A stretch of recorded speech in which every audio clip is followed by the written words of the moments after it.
किस तरह की डेवलपमेंट यहाँ पे हुई है पिछले 8 वर्षों की बात करें?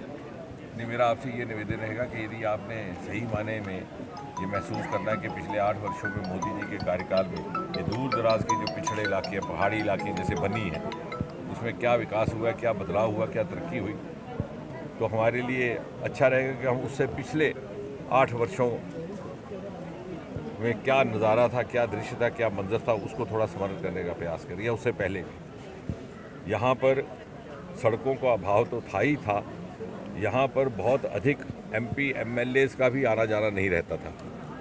ये इलाका इतना पिछड़ा हुआ था कि यहाँ पर लोगों की मानसिकता में ही ये बैठ गई थी बात कि शायद उनका कभी विकास हो ही नहीं सकेगा।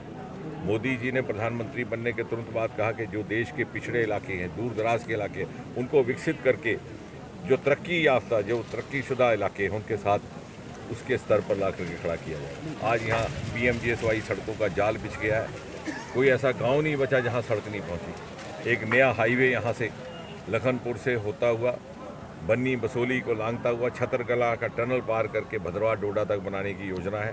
छतरगला के टनल का DPR तैयार हो चुका है। बीकन्स जो BRO की एक एजेंसी है उसने वो काम किया है और हमें उम्मीद है कि अगले भारतमाला में उसका काम भी शुरू हो जाएगा। एक अल्टरनेट और ऑल वेदर रोड यहाँ रहेगी, उससे यहाँ के पर्यटन को भी विकास होगा, क्योंकि जिस तरह का इसका नेचुरल रिसोर्स है, जो कुदरती सरमाया है इसमें पर्यटन का, उसको कभी उभारा नहीं गया।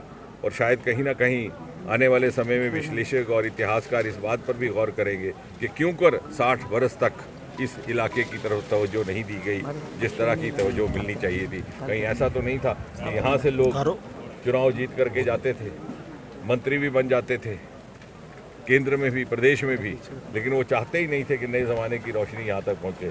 उनको शायद इसी में अपना स्वार्थ लगता था कि ये इलाका पसमानदा रहे, यहाँ के लोग पिछड़े रहे और हर 5 साल के बाद उनके कहने पर उनको वोट डाल करके बार बार पुष्ट दर पुष्ट जिताते रहे। डॉक्टर साहब, जिस तरह से देश में जिस तरह से युवा सड़कों पर, और क्या मैसेज देना चाहिए?